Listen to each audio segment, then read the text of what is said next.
যারা উনাকে বসিয়েছে তাদের মধ্যে একমাত্র বলতে পারেন যে এনসিপি এখনো আ আ মনে করে এনসিপি তাকে বোধহয় অনন্তকাল দিলে ওরা খুশি হয়। আর বাকি কেউ তো বা আপনি যাদের থেকে বলছেন যে তাদের উনারই দল। তো উনার দল যদি চায় থাকে যে উনি আরো বেশিক্ষণ থাকবেন, উনি আ শেখ হাসিনার বিচার, জাতীয় যে সংস্কার, অমুক-তমুক সব শেষ করে তারপরে যাবেন, তারা তো খুশি হয়। কিন্তু বিষয়টা হচ্ছে যে যারা এখানে আন্দোলনে অংশীদার তারা তো আন্দোলনের অবশ্যই সফল আ মা নেতৃত্ব সফল কি বলবো আমি? যে যারা এই আন্দোলনকে সফল করেছিল সেই নেতৃত্বের বড় অংশ তো ছাত্ররাই এবং এটা অস্বীকার করার উপায় নাই। কিন্তু আবার এটাও সত্য ওই ছাত্ররা এই জনবল বা এই আ সমর্থন যেটা পেয়েছে তারাও তো রাজনৈতিক দলেরই লোক। সো সবার সম্মিলিত ইচ্ছা বাস্তবায়িত হয়েছে বলেই এইসব মানে শেখ হাসিনা সরকারের পতন হয়েছে। কারো একক কৃতিত্বে নিশ্চয় হয় নাই। যে যার উদ্দেশ্য নিয়ে এসেছে একটা উদ্দেশ্যে তাদের এক জায়গায় তাদেরকে মিলিত করেছে। তো সেই জায়গায় তারাও এনসিপিও তো দেখছে যে তাদের স্টেক হোল্ডার যারা আছে এই ক্ষমতার আ আ ডক্টর ইউনূসের আ এই সমর্থক চিন্তা করলে তো তারাও তো ক্ষিপ্ত হতে পারে। তারা যদি চায় যে অনন্তকাল থাকবে, তারা আ দল গঠন করবে কিংবা তাদের দলের মধ্যে যারা এখনো চাঁদাবাজিতে ব্যস্ত আছে, চাঁদাবাজি আরো চালিয়ে যাবে বা তদবির বাণিজ্য চালিয়ে যাবে। তো ওইটা কতকাল চলবে? এটা তো নিশ্চয়ই আ আ মানে মানুষ ওইটা তো সহজভাবে নেবে না কিংবা বিএনপি যারা যেটা বললাম যে যাদের বিরুদ্ধে অভিযোগ চাঁদাবাজির আ অমুক-তমুক তারা এটা লিগ্যাল করবে। এখন তো তাদের বিরুদ্ধে অভিযোগ এখন। তো এটা যখন সরকারে যায় তখন তো এটা লিগ্যাল হয়ে যায় চাঁদাবাজিটা। তো মানুষও চায় যে এখন জনগণেরও একটা বিষয় আছে। জনগণও চায় যে আপনি যে খাবেন সেটা লিগ্যাল ওয়েতে খান। এবং আপনি যে খাবেন এখন কারে খাওয়াবো আমি? এখন আপনিও চান, জামাত চায়, এনসিপি চায় এবং আর বিভিন্ন মঞ্চ যারা আছে ওই চাঁদা চায়। আমি আ নোয়াখালীর কোম্পানিগঞ্জের একজনের সাথে কথা বলছিলাম। ভদ্রলোক আ একটা আক্রান্ত হয়েছিলেন যে দ্বারা একটা রাজনৈতিক দলের দ্বারা। আমি বলি, "কেন আপনাকে আক্রান্ত করল? তাদের সাথে তো আপনার সম্পর্ক তো খারাপ হওয়ার কথা না।" বলল যে, "ভাই একটাই জিনিস। এটা হচ্ছে যে" উনি ব্যবসায়ীও, রাজনীতি করেন এবং ব্যবসায়ীও। উনি বললেন যে, একটাই উছিলা সেটা হচ্ছে চাঁদা। এক দল আসে এই চাঁদা চায়, আরেক দল এসে চায়, বিএনপি চায়, জামাত চায়, অন্যগুলোও চায়। এবং এক দলেরই আবার ২ গ্রুপ ৩ গ্রুপ চায়। তো এই যে বিষয়টা যদি সরকার একটা চলে আসে, নির্বাচিত সরকার চলে আসে, সহি সালামতে শুধু তারাই তো খাবে। বাকিরা তো তখন আর খাওয়ার চান্স পাচ্ছে না। দেখো জনগণ এটা থেকে বানরের আমি এটা বলতে চাচ্ছি জনগণই এই ধরনের যন্ত্রণা থেকে রক্ষা পাবে। কারণ তার লাভ কত হবে ব্যবসায়ী শ্রেণী যদি হয়ে থাকে, তার লাভ কত হবে, কতটা সে কম্প্রোমাইজ করে ওদেরকে দিতে পারে, তার একটা হিসাব সে করে নেবে তখন। এখন তো বিষয়টা হিসাব ছাড়া। বানরের পিঠা ভাগের মতো হয়ে গেল না? পিঠাটা বানরের পিঠা বানাবো। এটা এককভাবে খাওয়ার বিষয়। বানরের পিঠার ভাগ তো আপনি এখন যেটা হচ্ছে মিলে-জুলে খাচ্ছে। এখন তো মিলে-জুলে তো মানুষের কষ্ট হয়ে যাচ্ছে। কিন্তু আপনি যখন একটা লিগ্যাল নিয়ে আসবেন, লাইসেন্স নিয়ে আসবেন চাঁদাবাজির, আপনাকে জনগণ যখন ভোট দেবে তখন তো আপনি বিরাট একটা লাইসেন্স পেয়ে যাবেন। তো ওই লাইসেন্স নিয়ে তখন খাবে। তখন মানুষ এটা সহ্য করবে। তখন আর বিরক্ত হবে না এবং এই এটা কিন্তু আমরা শুধুমাত্র নেগেটিভলি দেখছি। এটা একটু পজিটিভ দিকও আছে কিন্তু সুলতানা। আপনি যাকে চাঁদা দিচ্ছেন, সে আপনাকে প্রটেক্ট ও করবে তাহলে। তার প্রটেকশন এর দায়িত্বটাও কিন্তু তার। তখন আপনি ওকে, যদি ওকে, ওকে, I আপনি got you. সরকার এখন দলীয় আপনি যদি আমাকে দেন, একটা জিনিস বিরোধী দল বলেন। আপনাকে উৎপাত করতে পারবে না। রাইট, আমি বুঝতে পারলাম। তো তাহলে আওয়ামী লীগ অসুবিধাটা কি করেছিল? কি দোষ করেছিল? তারাও নির্বাচন দিতে রাজি হয়নি। তারাও নিজেরা একটা ওই যে আমি আর ডামির নির্বাচন করেছিল। তাদের দোষটা কি ছিল তাহলে?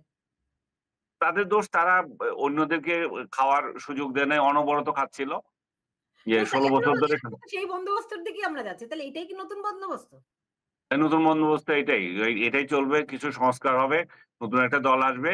কিন্তু যে বিষয়টা হচ্ছে আওয়ামী লীগ যেটা করে নাই, সেটা হচ্ছে যে ইলেকশন বন্ধ করে দিয়েছিল। নির্বাচনটা বন্ধ করে দিয়েছিল। কোথায় নির্বাচন তো হয়েছে। আপনি বলেন যে ভালো নির্বাচন হয়নি। তো নির্বাচন তো সেটাই। হয়নি। তো এখন তো নির্বাচন তারা হয়েছে নির্বাচন করবে। তাদের হক নির্বাচন তো হয়ে নির্বাচন করার। নির্বাচন হয়েছে। আপনি ১৪ তে ইলেকশন করছেন। মানে ইয়েতে ১৫৪ আসন পেয়ে গেছেন। আপনার ভোটই তো করার দরকার ছিল না।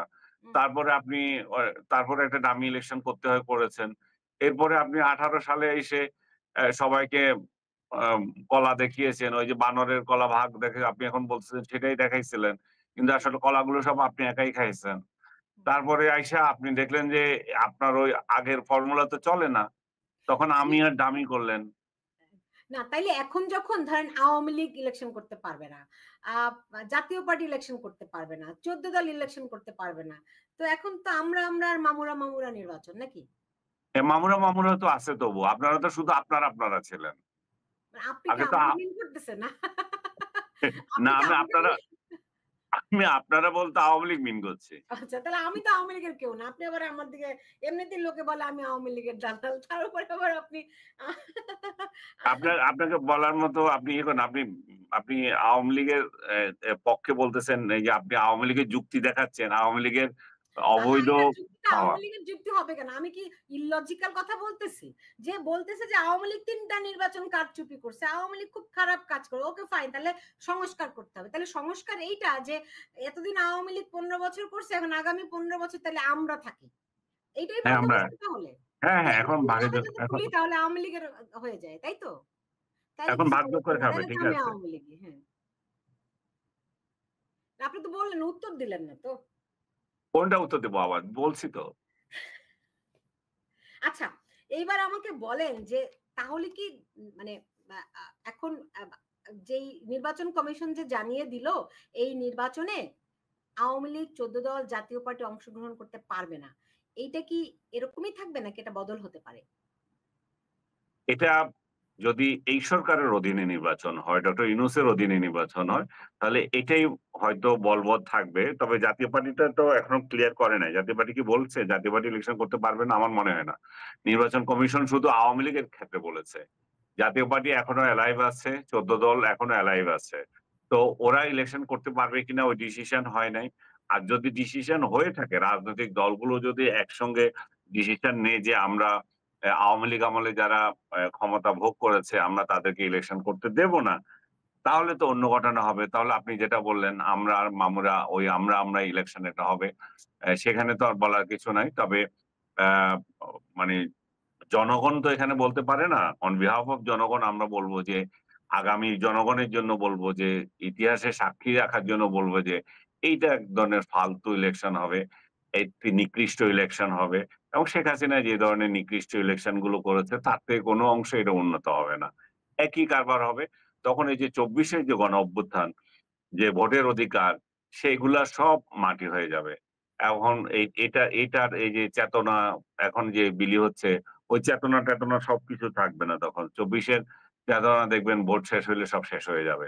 যদি এই স্টাইলে চলে। আর যদি এবং অলমোস্ট এই স্টাইলে তো চলে আসছে। ডক্টর ইউনূস তো ঐরকমই করছেন। উনি যে রাষ্ট্র পরিচালনায় তো উনি ইনক্লুসিভ সোসাইটির কথা চিন্তা করেন নাই তো। উনিও একইটাই করেছেন। ইনক্লুসিভ সোসাইটি চিন্তা করেছিলেন শাহাবুদ্দিন আহমেদ। যে শাহাবুদ্দিন, রাষ্ট্রপতি আনিস শাহাবুদ্দিন। ভাই, আনিস ভাই একটা জিনিস বলি, আপনি যখন শেখ হাসিনার নির্বাচনের সঙ্গে তুলনা করেন, এখন তো তাহলে আমার বলতে হয়। এখন তারপরে তো বলবেন আমি আওয়ামী লীগের দালাল। বলেন, আমার অসুবিধা নাই। কিন্তু না, আমার আমি দালাল কথাগুলো বলছি আপনাকে না। বলতেই হ্যাঁ। হবে। ওকে। আ ধরেন এখন তারা আওয়ামী লীগকে নির্বাচন কমিশনের মধ্য দিয়ে নিষিদ্ধ ঘোষণা করে তারা বা আওয়ামী লীগকে বাদ রেখে নির্বাচনের আয়োজন করবে। আর আওয়ামী লীগ তাদের আসার পথ সুগম রেখে নির্বাচন করেছিল। তাদেরকে তো আইন করে নির্বাচন কমিশনের মাধ্যমে নিষিদ্ধ করে কিংবা বাধাগ্রস্ত করে তো আর নির্বাচন করেনি। কে আমি বেশি সেটাই খারাপ? আপনাকে তাহলে বলতে লাগছিলাম। তাহলে আমি আপনাকে সেটা বলতে হবে কোনটা বেশি খারাপ? আমি সেটাই বলতে লাগছিলাম আপনাকে যে হুম, এখন যে ডক্টর ইউনূস যে ইলেকশন করতে যাচ্ছে এটা একটা খারাপ নজির হয়ে থাকবে বাংলাদেশের ইতিহাসে। কারণ ইনক্লুসিভ ইলেকশন উনি করছেন না। উনার এটা করার সুযোগ ছিল। যেটা শাহাবুদ্দিন আহমেদ করেছিলেন যে রাষ্ট্রপতি শাহাবুদ্দিন। যে আহমেদ কি নাম আছে কিনা মানে জানি না। সরি আমি যদি বাড়তি বলে থাকি। শাহাবুদ্দিন সাহেব যেটা মানে বহুল প্রশংসিত বাংলাদেশের ইতিহাসে যে তত্ত্বাবধায়ক সরকার ৯০ এর গণ অভ্যুত্থানের ৯৮ সালে। মাধ্যমে যে হুম, ৯০ সালে যেটা প্রতিষ্ঠিত হলো। উনি যে ইলেকশনটা দিয়েছিলেন, উনি পতিত সরকার যারা পতিত ছিল, তাদেরকে নিয়ে ইলেকশন করেছিলেন। এই পতিত সরকারের একজন নেতা যে আ হোসেন মোহাম্মদ এরশাদ উনি জেলে থেকে ৫ আসনেই জিতেছিলেন। তো কারো কোনো বাধা হয় নাই, নির্বাচনে প্রতিদ্বন্দ্বিতা করতেও বাধা হয় নাই, প্রার্থীদেরকেও আঘাত করা হয় নাই। সুন্দরভাবে সবাই মিলেমিশে একটা ইলেকশন তখন হয়েছিল। ডক্টর ইউনূসও সেটা দিতে পারতেন কিন্তু সেটা উনি দেন নাই। উনি উনি আ একটা গোষ্ঠীকে আ স্বৈরাচারী আ ইয়ে দিয়ে মানে স্বৈরাচার ইয়ে দিয়ে না মানে স্বৈরাচার যারা চিহ্নিত তাদেরকে উনি বাইরে রেখে ইলেকশন করছেন। এবং সেটা আপনি বলছেন যে এটা কি আ ভালো হচ্ছে কিনা? বা এটা কি ইতিহাসে এটা কি জানি প্রশ্নটা করেছিলেন। আমার মনে হচ্ছে যে ওইটাই যে এটা তো একটা খারাপ নজির হয়ে থাকলো। কারণ বাংলাদেশে এর আগে ই যতগুলো নির্বাচন হয়েছে, কখনো রাজনৈতিক দলকে ব্যান করা হয় নাই নির্বাচনে অংশগ্রহণ করা থেকে। যেটা হয়েছে রাজনৈতিক দলগুলোরও পায়ে ধরা হয়েছে, "আসো ইলেকশন করো।"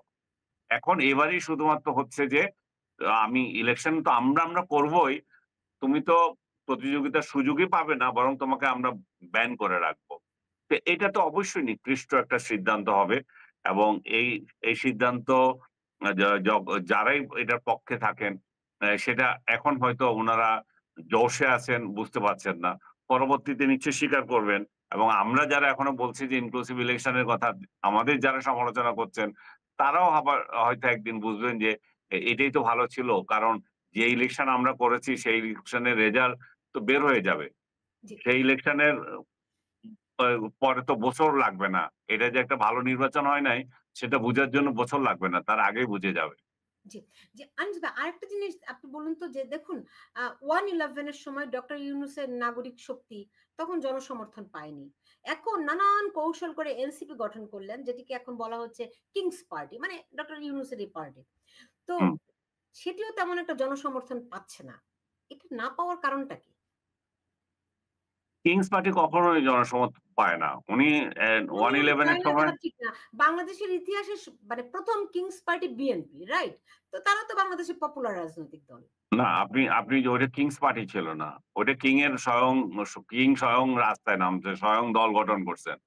এখানে হচ্ছে কিংস পার্টি হচ্ছে যে সরকারে আছে আরেকজন, তার দালালি করার জন্য কেউ আছে। যেটা ফেরদৌস সাহেব কোরেশী সাহেব করেছিলেন এই যে ইয়ের সময়, 1-11 111 এর সময়। কিন্তু এটা সফল হয় নাই। ডক্টর ইউনূস করতে চেয়েছিলেন তার নাগরিক শক্তি, সেটাও সফল হয় নাই।